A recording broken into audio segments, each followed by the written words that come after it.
Įsijunk ir nelik abejingas. Baltupio radijas. Baltupio radijas su jumis sveikinasi iš Vilniaus Baltupio progimnazijos, iš aktų salės priesalės. Netrukus čia prasidėsime interaktyvę pamoką, radioaktyvi pamoka. Džiaugiuosi susirinkusiais aštuntokais, džiaugiuosi klausytojais. Na ir šiandien mes svečiuose turim ypatingą svečią. Lauksim visų klausimų. Prašom, arčiau susirinkę. Čia galite įsitaisyti, pasimkite minkštasolius ir prašom visi linksmai dalyvauti. Geriausių klausimų autorių laukia prizai, o daugiausiai prizų surinkusių jų laukia ekskursija į Mykolo Romerio universitetą. Taigi čia Baltupio radijas, nepatogus klausimai ekspertui ir mes pradedam. Baltupio radijas. Sveiki, čia Baltupio radijas. Eteryje nepatogus klausimai ekspertui.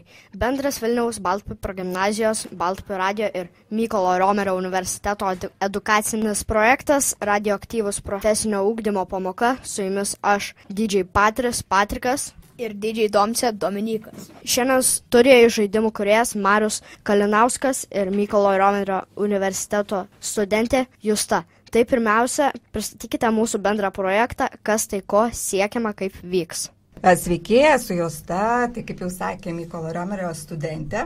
Taip, norėčiau truputėlį priminti, kodėl mes čia susitikom, nes prieš pusmetį vyko tarptautinis projektas pavadinimu Spiritus Loci, berods taip. Ir jo tikslas buvo susipažinti su Baltupių rajone esančiomis organizacijomis, kurios yra aktyvios, veikia, supažindinti vieną su kita, kad jos bendradarbiautų ir darytų kažką gero šiame rajone.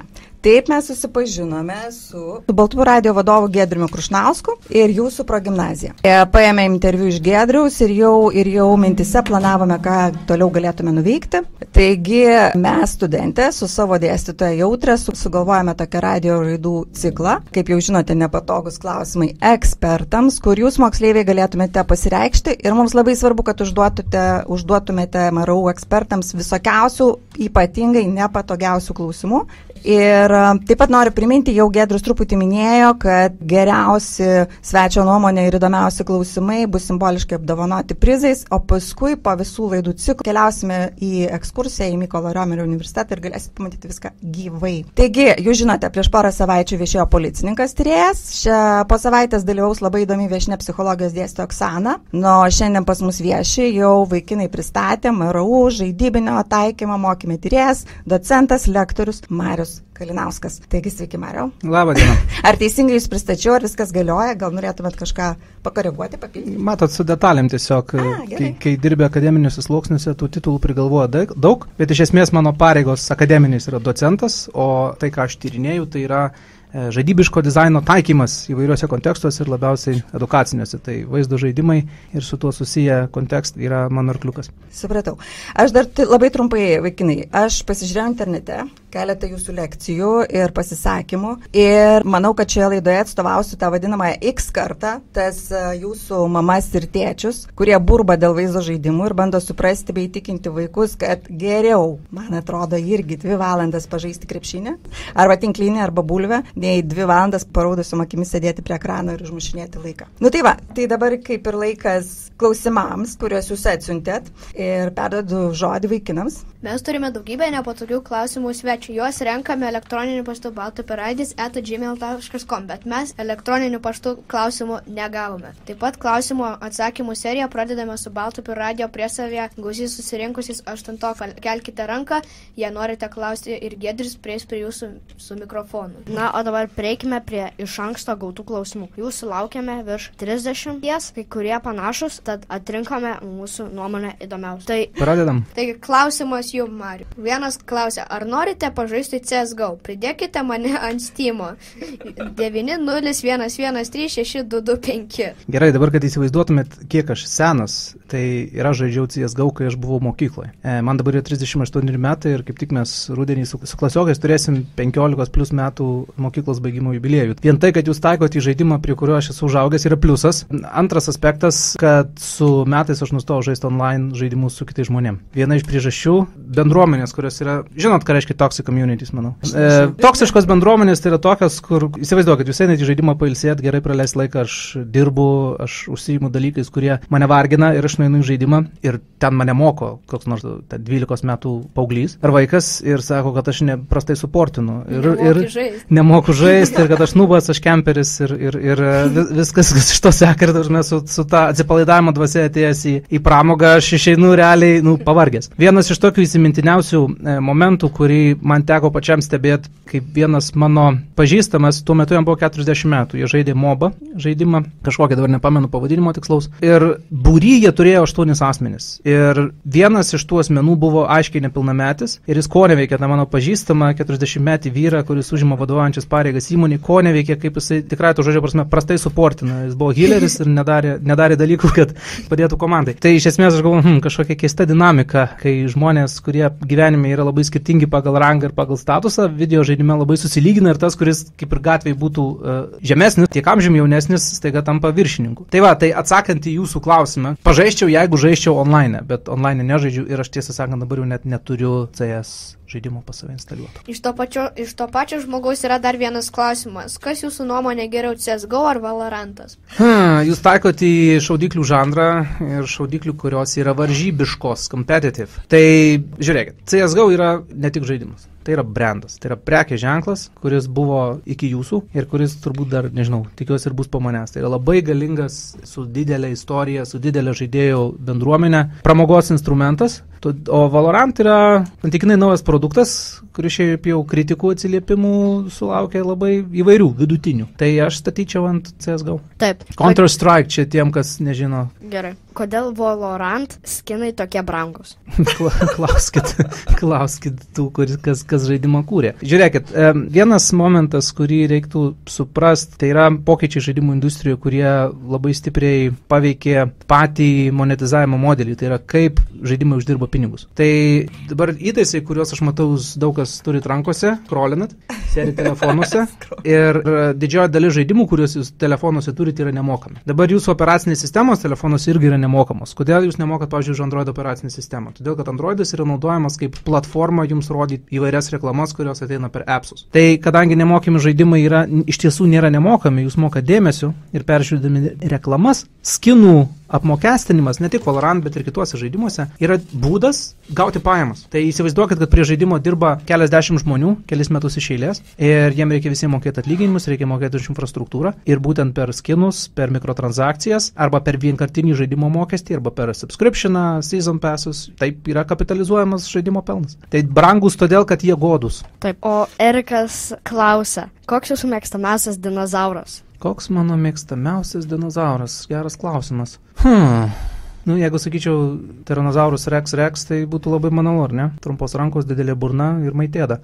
Eisiu su ichtiozauru. Vandeninis, didelis, ilgas ir galimai pavojingas. Gerai. O mėgstamiausias žaidimas koks jūs? Oi, čia žinot, čia mes galime atskirą pravesti diskusiją dėl to. Kai kalbam mėgstamiausias žaidimas, tai pirmiausia, aš visada žiūriu, kokia yra mano nuotaika. Ką aš noriu tą dieną, nesakysiu pasiekti, ne achievementus rinkti, bet kam aš nusiteikęs. Jeigu aš noriu šiek tiek tokios varžybiškumo dvasios, aš, pavyzdžiui, žaidžiu sportinius žaidimus. Šiaip jau gyvenime aš net nežiūriu krepšinio, man nėra įdomu, bet aš dažnai žaidžiu NBA tiesiog, nes man patinka dinamika pati žaidimo. Bet dažniausiai žaidžiu strateginius žaidimus, strateginius karinius žaidimus ir vaidmenų, RPG. Šitoje vietoje aš noriu įsiterpti ir paklausti, nes aš užsirašiau irgi klausimą. Kokie pagrindiniai gal filmo ar vaizdo žaidimų herojai jūs įkvėpė ar įkvėpė? Įkvėpė kam? Nežinau, vat jūs norit, nežinau, aš žiūrėjau jūsų lekciją kažkokią ir sakėt, kad jūs žiūrėjot filmus, tada ėjot jau į žaidimų teritoriją, gal kažką supainiau, bet... Gerai, žiūrėkit, yra kaip vertinsi.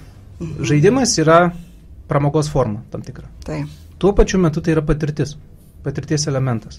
Kai jūs žiūrit filmą, jūs patiriat tam tikrą filmo atmosferą, neįsikūnijat, bet suvokėt, empatiškai suvokėt tuos personažus, suvokėt, kad tas filmas greičiausiai netikras, jeigu matot vaizdus Londone, kad galbūt ten filmuota viskas prie žalio ekrano. Bet principas yra toks, kad jūs valingai sutinkat priimti to filmo pasaulį. Lygiai taip pat yra ir su žaidimais. Tai jeigu kalbėsim apie tuos veikėjus, kurie mane įkvepia, tai greičiausiai ateis iš tų žaidimų, kurie turi stiprų naratyvą, stiprų pasakojimą, stiprų istoriją. duosiu pavyzdį. Ar pakelkite rankas, kas iš jūsų yra žaidę The Last of Us? 1, 2, kažkas kyla rankos, keletas. Tai va, tai atskleisiu jums paslaptį. Šiaip jau niekad nenorėjau vaikų. Nieko tokio. Tokia turėjo būti dabar nemaloni pauzė. Bet aš tą žaidimą žaidžiau, kai jis išėjo. Ir tie, kas nežino istorijos, tai aš kalbu apie pirmą dalį, ne apie antrą. Tai jūs esat postapokaliptiniam zombių pasaulyje ir jūsų darbas yra apsaugot 14-metę mergaitę ir nugabenti iš esmės nugabenti iš taško į tašką B, nes jis reikalinga moksliniams tyrimams. Ir to žaidimo naratyvas yra taip gerai sukaltas, taip gerai susuktas, kad aš peržiūrėjau tą žaidimą turbūt, 4-5 kartus įvairiais lygiais, tada aš sunaudojau visą turinį internete, kuris buvo pateiktas apie tą žaidimo kūrimą, apie aktorius, apie voice-overį, apie viską. Ir tada peržiūrėjau labai vieną gerą apžvalgą, kaip asmeninį esė apie žaidimo patyrimą. Ir ten tas youtuberis, jisai labai suformulavo labai įdomią mintį, sako, kad aš peržaidęs tą žaidimą, supratau, kad jeigu aš norėčiau vaikų, aš norėčiau dukros. Ir tiesą sakant, aš tą sentimentą palaikau ir aš dabar turiu 2,5 metų dukrą ir labai jo džiaugiuosi. O jeigu turėsiu sūnų, tai šiaip jau čia ne juokas, rimtas dalykas, labai gali būti, kad jo vardas bus Geraldas. Nes? Gerald of Rivia. Gerai. Tai bus 2 tokie paskutiniai klausimai ir tada jau bus iš publikos klausimai. Taigi, mėgstamiausias žaidimų žanras ir kodėl pasirinkote šią profesiją? Mėgstamiausias žaidimų žanras turbūt vis tiek pirmoje vietoje yra strateginiai žaidimai ir antroje vietoje turbūt būtų RPG, vaidmenų žaidimai. Paskui reikiuotus šaudyklės, sportiniai, ir ten paskui casual, visokie teteriai, Candy Crush'ai pabaigoje. Dabar, kai sakot, kodėl pasirinkau tokią profesiją? Nepasirinkau, ji mane pasirinko. Šiaip jau visas mano akademinis kelias buvo tokia kaip atsitiktinumų virtinė. Kai aš buvau 14 metų, tai yra maždaug tiek, kiek dabartiniam 8-okam yra, žaidimai buvo tokia labai nišinė pramoga. Ta prasme, nišinė, jeigu tu žaidėjai žaidimus, tai tu buvai tam tokiam specifiniam pasaulyje, specifiniai bendruomeniai ir internetas dar nebuvo tiek išplėtotas, kad jūs turėtumėte atskiras veikiančias bendruomenės, kurios vėlgi nėra labai uždaros ir specifinės. Ir aš galvoju, norėčiau gyvenime kurti vaizdo žaidimus, bet nesupratau, už kurio galo paimti tą profesiją, nei kaip tai daryti, nei su kuo tai susijęta. Man tuo metu nebuvo aišku, kad tai yra kompiuterinė programa skirta pramogai. Ir aš galvoju, mes gyvenam Lietuvoje, pakankamai provincialus kraštas, tos industrijos kaip žaidimų tuo metu nebuvo visiškai, dabar jinai šiek tiek yra, šiek tiek kvėpuojanti, bet realiai nebuvo nei šansų, nei galimybių. Ir kai aš pradėjau savo darbą universitete, o aš jį pradėjau vėlgi atsitiktinai pakviestas vienos profesorės, nes jai patiko, kaip aš studijavau ir dariau pristatymus, nes aš šiaip po studijų užsiėmiau grafiniu dizainu. Ir vienas sekė kitą ir mes pradėjom vystyti studijų programas, tarkim, su Pietų Korėjos Dongseo universitetu, kurie stipriai orientuojasi į žaidimų kūrimą ir animaciją. Ir tada tiesiog nebuvo per daug žmonių, kurie iš visų suprastų žaidimo žanrą kaip po tokį. Ir, kaip sakant, žingsnis po žingsnio, aš tai padariau savo darbų, mokslinių tyrimų tema ir aš disertaciją būtent rašiau iš žaidimų pasaulio. Tai aš sakysiu taip, ne aš pasirinkau profesiją, bet mane pasirinko profesija, o atsakymas kodėl? Todėl, nes buvo galimybės ir neišnaudota niša. Gerai, aš dar turiu vieną klausimą. Čia į temą turbūt. Kaip tapti žaidimų kūrėjai? Pavyzdžiui, dabartiniam 8-okam, jie turi idėją, nežinau, arba nori tapti žaidimų kūrėjai. Kaip juo tapti? Imti ir kurti. Aha. O pavyzdžiui, žaidimo kūrime yra svarbiausia? Idėja, ten dizainas, mechanika žaidimo, nežinau, aktualumas. Čia labai priklauso nuo to, ką jūs norit iš to žaidimo išspausti, ką jūs norit padaryti. Šiaip jau žaidimas kaip žanras, jis yra ganėtinai universalus. Futbolas yra žaidimas, kortos yra žaidimas, tenisas yra žaidimas, krepšinis yra žaidimas. Tai tam nebūtina turėti kompiuterį ar programavimo. O jeigu noriu vaizdo žaidimo tokio, kuris ten, nežinau, top 5 būtų. Gerai, jeigu norit vaizdo žaidimo, jums reikės tam tikrų įgūdžių specifinių. Sakykime, jums pageidautina, kad jūs gebėtumėt dirbti su žaidimų varikliais. Žaidimų variklių yra labai įvairių, yra mokamų, yra nemokamų, galima pradėti net nuo modulinių variklių, kurie turi, sakykime, parašytas tam tikras poprogrames, vadinamas skriptus, kuriuos jūs dėliodami kaip dėlionę galite sukurti tokius ganėtinai primityvius žaidimų pasaulius. Dabar, kitas momentas. Visi turbūt girdėjot, kad ateina dirbtinis intelektas. Aha. Ir dabar jūs namų darbus darot su ChatGPT. Ir šiaip gana įdomus eksperimentai, kaip tas pats ChatGPT sugeba parašyti pilnai funkcionuojantį žaidimo kodą su žmogaus, kuris suvokia, kaip kaip pati struktūra žaidimo, kaip tai turėtų atrodyti, su to žmogaus, sakykime, parama, neturint jokių programavimo žinių. Tai aišku, programavimo žinios labai praverčia, bet žaidimo kūrimas nėra programavimas tiesiogiai. Tai yra jo sistemų dizaino išmanimas. Vėlgi, labai čia tokie pretenzingi žodžiai, sistemos dizainas, bet realiai jeigu jūs, koks žinomiausias žaidimų personažas, nežinau, Super Mario, ne? Tai pirmieji platformeriai. Aš jo žaidžiau, jūs, jeigu žaidėt kudos, Filmą dabar galite filmą pažiūrėti, bet iš esmės tai yra platformeris. Platformeris tai jūs turite tam tikrą kliūčių ruožą, per kurį šokinėjat, lakstot ir visai kaip stengiatės įveiktas kliūtis. Tai dabar tą dizainą mes suvokiam kaip mechanikų rinkinį. Kas yra mechanika? Tai yra bazinis veiksmas, kurį jūs galite atlikti žaidime. Pavyzdžiui, pašokti, bėgti, muštis, šauti. Ir kai jūs turite tuos tokius bazinius komponentus, galvojat, o kaip aš noriu, kad jie sąveikautų. Arba kitaip užduosiu klausimą, kokią patirtį aš noriu sukurti savo žaidimu.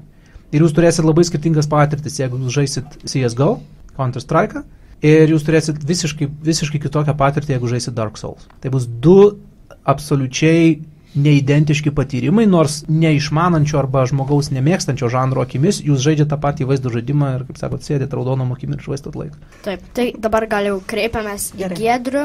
Tai Giedrių, ar yra klausimų iš ten? Taip, iš salės yra klausimų, bet pirmą norėčiau pasakyti, kad klausotės Baltupių radiją iš Vilniaus. Baltupių radijas pati šauniausia jaunimo radijo stotis.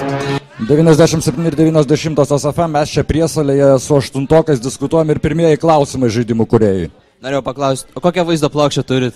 Oi, geras klausimas. Nvidia 2080, man atrodo. O kokia geriausia? O Jėzus, geriausia, tai kiek pinigų turit?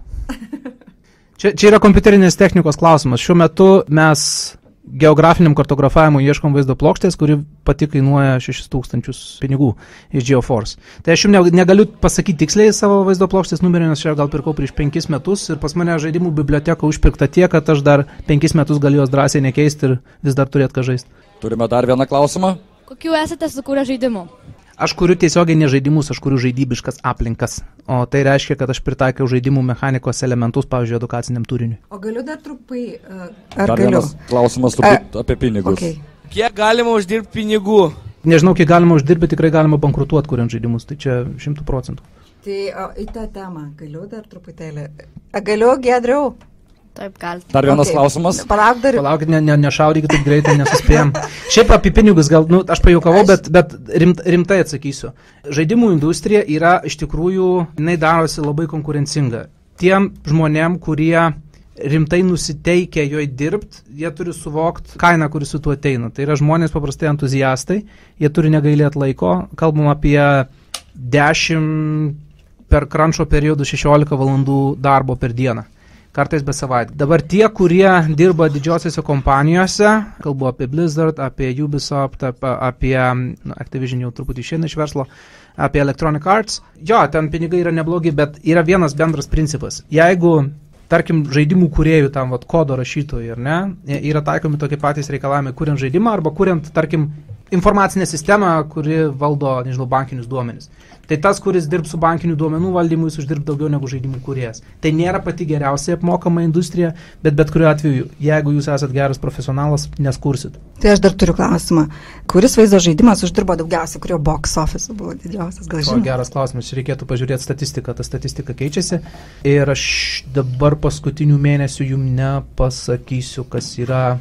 O visų laikų gal yra koks nors? Pagal pinigus, matot, yra truputį sudėtinga vertinti, todėl kad ne visi vystytojai atskleidžia, kiek žaidimas uždirbo, galima vertinti pagal populiarumą. Tai kaip pavyzdys, vienas populiariausių žaidimų visam pasaulyje, bendrai paėmus visus žanrus, visas platformas, yra Tetris. Klausimas iš auditorijos. Ką mėgstat veikti laisvalaikiu be žaidimų? Čia tai prirėmėt mane.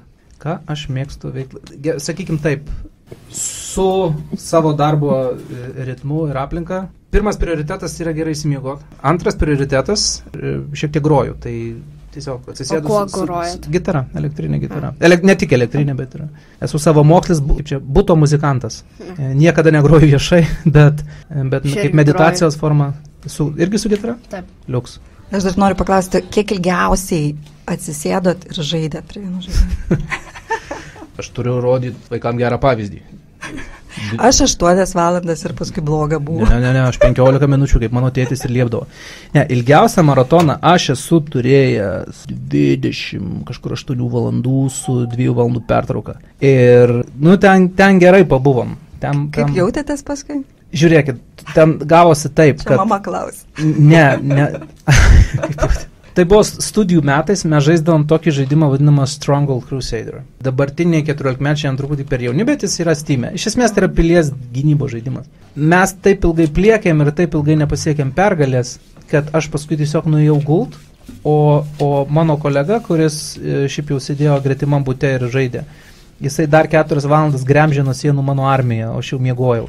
Mes neištėmėm, tiesiog buvo lygiusis. Bet tai buvo ilgiausias maratonas ir man atrodo, aš po to maratono apskritai tą žaidimą nustojau žaisti, nes papuoliau į no-liferių teritoriją ir supratau, kad man čia ne vieta. Supratau, ačiū. Taip. Turime dar vieną klausimą iš auditorijos. Kiek daugiausia laiko praleidė ant vieną žaidimą?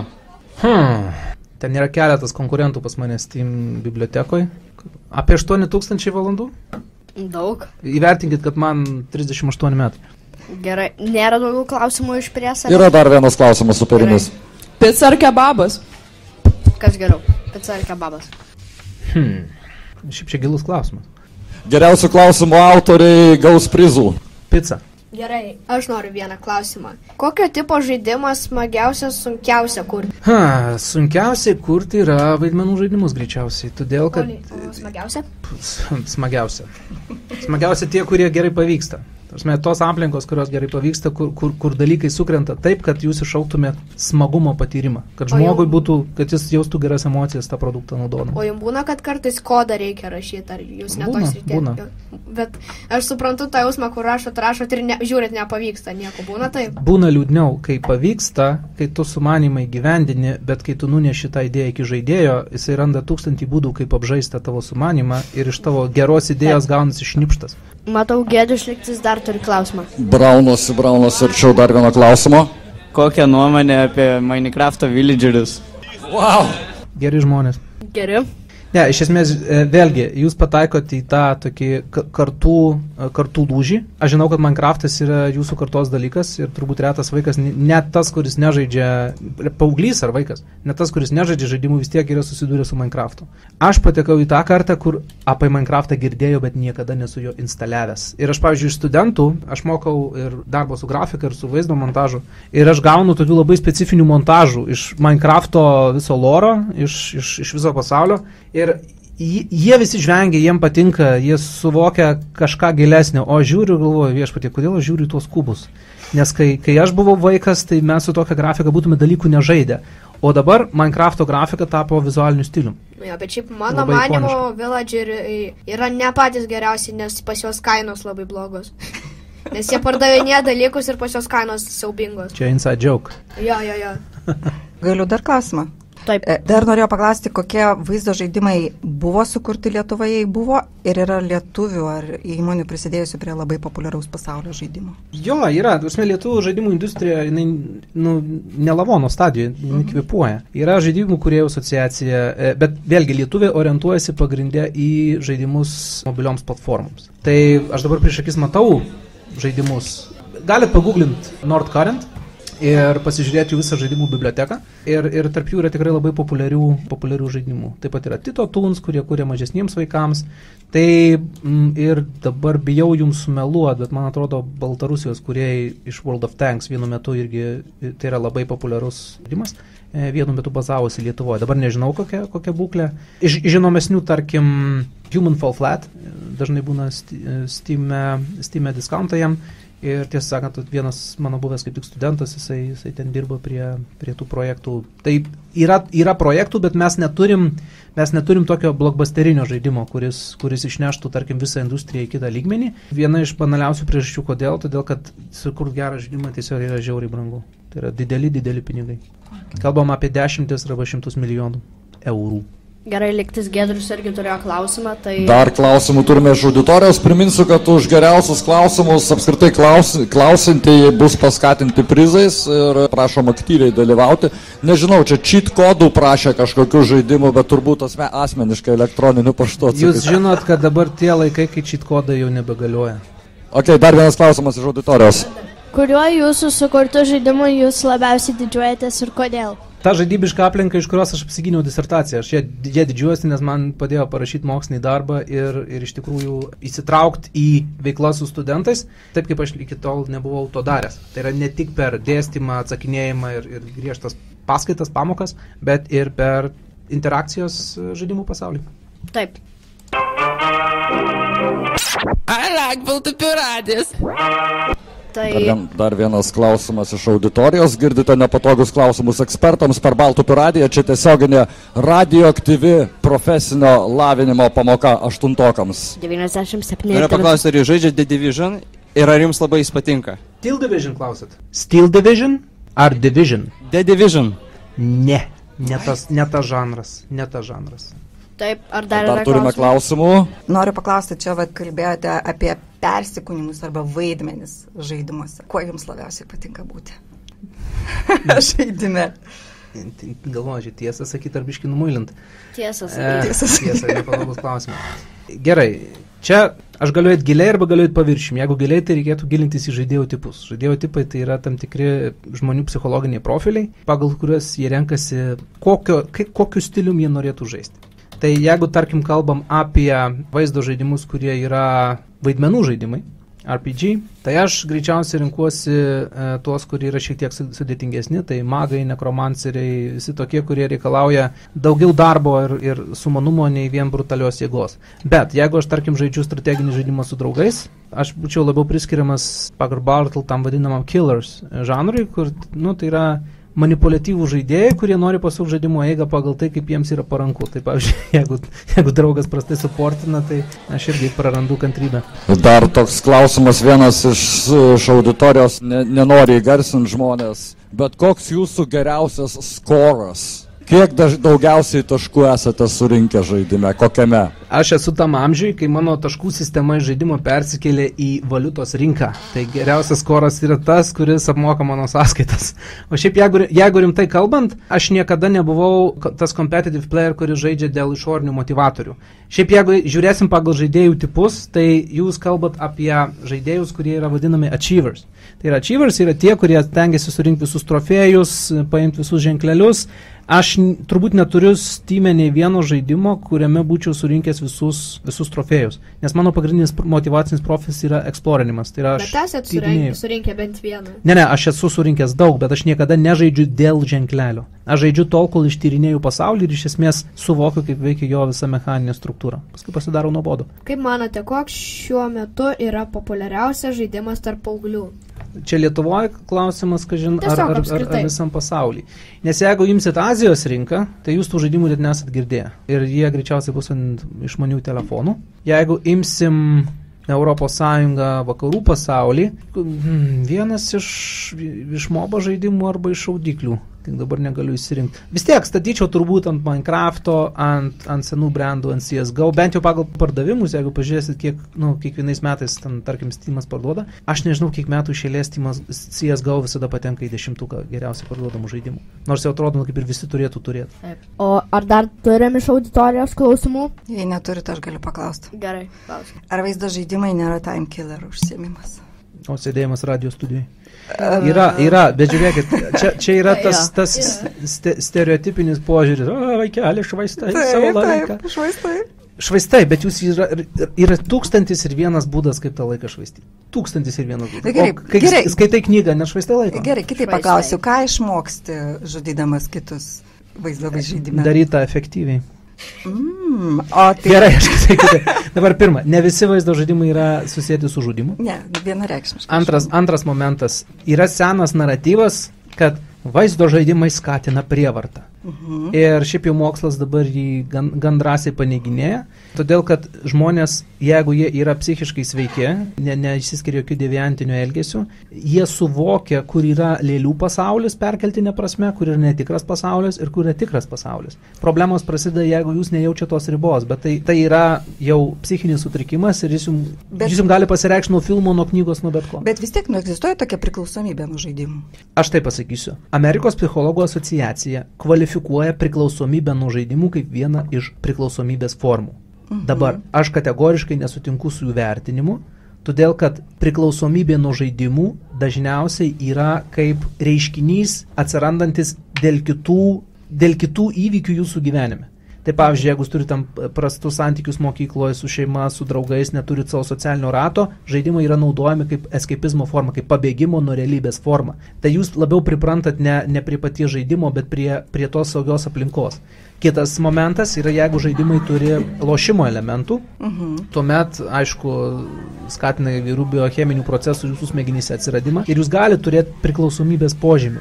Bet dažniausiai, jeigu, tarkim, vaikas suaugęs, nesvarbu, praleidžia per daug laiko žaisdamas vaizdo žaidimus, aš priežasčių ieškočiau jo gyvenimo struktūroje, ne pačiam žaidime. Kadangi vis tiek tai yra Mykolo Riomerio universiteto, jūs esat lektorius ir mes norim paraginti aštuntokus, galbūt ir pasirinkti tokią profesiją, kažkaip tai paraginkim juos. Rinkitės. Ji yra apdovanojanti, sunki, bet įdomus darbas. O kiek dabar studentų pas jūs? Kada? Šiuo metu pirmą kursų. Šiuo metu yra apie kokius virš 100 turbūt. Tai šiaip populiari profesija, marau. Ta prasme, studentas nėra profesija. Profesija turime. Ne, aš vadovauju komunikacijos institutui ir ten mes turim, tarkim, programą komunikacijos skaitmeninį kodą ir tai yra viena iš populiariausių programų visam universitete ir mes žmonių tikrai turim, nesiskundžiam. Klausimas iš studijos, iš auditorijos. Mano draugas nori paklausti, ar yra žaidimai su kaimu. Su kaimu? Galiu jums čia iš šono atsakyti pašaipiai, galiu atsakyti tiesiog. Resident Evil Village. Jo, dar yra Farming Simulator. Farming Simulator. Iš tikrųjų, Farming Simulator yra labai geras žaidimas. Ir dar turint omeny, kad jį kūrė vokiečiai. Tai vokiečiai kūrė labai tokius, nežinau kaip pasakyti, generic žaidimus, nes šiaip Vokietijos įstatyminė bazė labai stipriai riboja tai, ką jie gali kurti. Pavyzdžiui, vokiško žaidimo versijoje jūs negalite rodyti kraujo tiesiogiai. Ten kraują arba turite perdažyti žaliai, arba jį iš vis nuimti. Tai jie yra riboti savo pasiūloje, bet visumoje, žiūrėkit, galima padaryti žaidimą, kaip jūs vasarą ravit burokus. Jeigu jis yra gerai padarytas, jisai bus populiarus. Tas pats Minecraftas. Apie ką yra Minecraftas? Gal apie išgyvenimą ir laimėjimą? Jo, bet aš galėčiau išvardyti 12 žaidimų, kurie daro tą patį. Bet kas tai yra?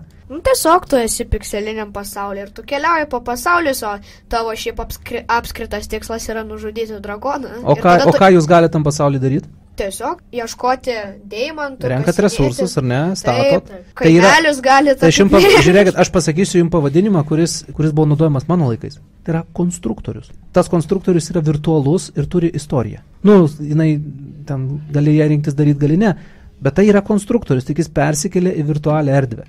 Tai jeigu jūsų tėvai jums sako, kad jūs praleidžiat per daug laiko prie Minecraft, sakykit, bet mama, tėtė, aš šiaip tai konstruktorių konstruoju. Namą statau. Taip. Įsijung ir nelik abejingas. Baltų radijas. Ar dar turime iš auditorijos klausimų? Auditorijoje ko gero jau tų klausimų per daug ir nebebus. Dar turime laiko gal vienam kitam ir jeigu kas nors norite laimėti tušinuką, turėtumėte pasistengti. Tai yra Mykolo Riomerio universiteto prizai. Didysis prizas bus tiem, kas surinks 3 iš pamokos prizus, galės keliauti į Mykolo Riomerio universitetą į specialią ekskursiją, pasižiūrėti, kaip gyvena akademinis jaunimas. Aš norėčiau apibendrinant turbūt apdovanoti eilinį kartą jau turbūt firminio mūsų klausimo autorių Erikas iš 8D. Ar Erikas yra apie mėgstamiausią dinozaurą? Ačiū labai. Visi perėjo tą dinozaurų stadiją turbūt vaikystė, tai taip. Visi ekspertai. Kas čia dabar per stadiją, jau dėkojam savo svečiui? Dėkojam už klausimą firminį. Jo, dėkojam. Galima vieną užduoti klausimą iš lapelio. Kodėl Valoranto hitboxas toks blogas? Suprogramino prastai. Ką? Ne tai parametrus parinko. Tiesiog supraskit vieną dalyką. Kai žaidimas išeina, tie, kurie finansuoja žaidimo kūrimą, nori, kad jis išeitų kuo greičiau. Ir kuo greičiau pradėtų nešti piniginę naudą. Deja, pasaulis toks. Ir kartais einama į kompromisus. Tie kompromisai liaudį paskui vadinama bugais. Tai tas hitboxas daro, kaip man leidžia spręsti apie 2 dalykus. Arba jūs labai nepataikot ir kaltinat, kad hitboxas prastas. Arba jo, iš tikrųjų tai yra optimizavimo klaida ir problema. Tai ką, laukit atnaujinimų, kokio patcho 2.6 ir galbūt jie ištaisys tą klaidą. Tai Giedriau, kaip suprantu, jo dar... Ko gero, aš manyčiau, žiūriu į laikrodį ir kolegos aštuntokai žvalgos į laikrodį, 2 minutės liko iki pamokos galo, gal mes galėtumėm apibendrinti ir dar kartą pasidžiaugti šią radioaktyvę pamoką su Mykolo Romerio universitetu bendradarbiaujant ir šiandien mes kalbėjomės apie kompiuterinius žaidimus. Pagrindinis klausimas, kaip jaučiatės, kaip jums Baltupių radijuje, kaip auditorija, kaip savijauta? Viskas, ta prasme, gerai, aš samdysiu jūsų komandą, mums kaip tik turim naują podcastų studiją, reikia darbo jėgos, žmonių, kurie išmanytų techniką. Tai visiems dar kartą dėkoju. Ačiū visiems, kas buvo, jeigu susinešit kėdės į aktų salę, tai gausite dar prizų. Ačiū, čia Baltupių radijas, nepatogus klausimai ekspertams. Kitą ketvirtadienį mūsų svečiuose psichologija. Taigi kviečiam aktyviai dalyvauti ir klausytis. I like Baltupių radijas. Taigi, galime jau užbaigti. Baltupių radijo girdėjote bendrą Mykolo Romerio universiteto ir Vilniaus Baltupių progimnazijos projekto nepatogus klausimai ekspertui antrąją radioaktyvę profesinio ugdymo pamoką 8 klasių mokiniams. Studijoje viešėjo žaidimų kūrėjas Marius ir Mykolo Romerio universiteto studentė Justa. Dar kartą dėkojame už dalyvavimą ir balandžio 27 dieną, ketvirtadienį, 14 valandą bus dar vienas svečias. Nepatogius klausimus ekspertams siųskite elektroniniu paštu baltupiradijas@gmail.com. Ačiū, kad klausotės, likite įsijungę. Čia Baltupių radijas. Įsijung ir nelik abejingas. Baltupių radijas.